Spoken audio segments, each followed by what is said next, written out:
Milestone school and কলেজে বিমান বিধ্বস্তের ঘটনায় এখনও 4 রোগীর অবস্থা সংকটাপন্ন, গুরুতর অবস্থায় রয়েছেন আরও 9 জন। এই তথ্য সংবাদের শুরুতেই দর্শক আপনাদেরকে জানিয়েছিলাম। এই বিষয়ে আরও কিছু খবর আমরা আপনাদের জানাতে চাই।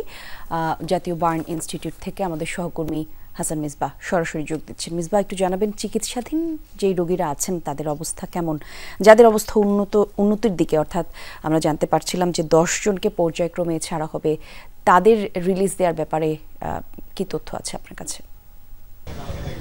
মাইলস্টোনের ঘটনা এখানে এখন পর্যন্ত 36 জন, অর্থাৎ আজকে সকাল পর্যন্ত 36 জন ভর্তি আছেন। আপনি যেমনটা বলছিলেন 4 জনের অবস্থা খুবই গুরুতর, তাদের আইসিইউতে রাখা হয়েছে এবং সর্বোচ্চ চিকিৎসা ব্যবস্থা করা হয়েছে। বিদেশি যে একটি চিকিৎসক দল এসেছে বাংলাদেশে, তাদেরও পরামর্শ নেওয়া হচ্ছে।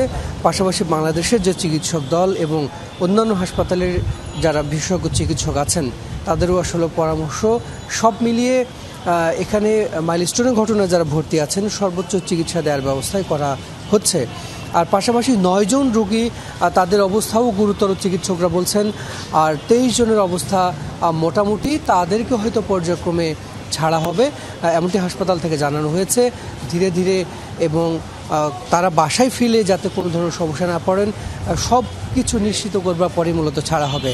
আর বার্নের রোগীদের ক্ষেত্রে এক ধরনের জটিলতা হয়, অনেক সময় অল্প দগ্ধের পরিমাণ কম, তারপরে অনেক রোগী হঠাৎ করে অবনতি হয়ে যায়, সেটি এক ধরনের ঝুঁকি থাকে।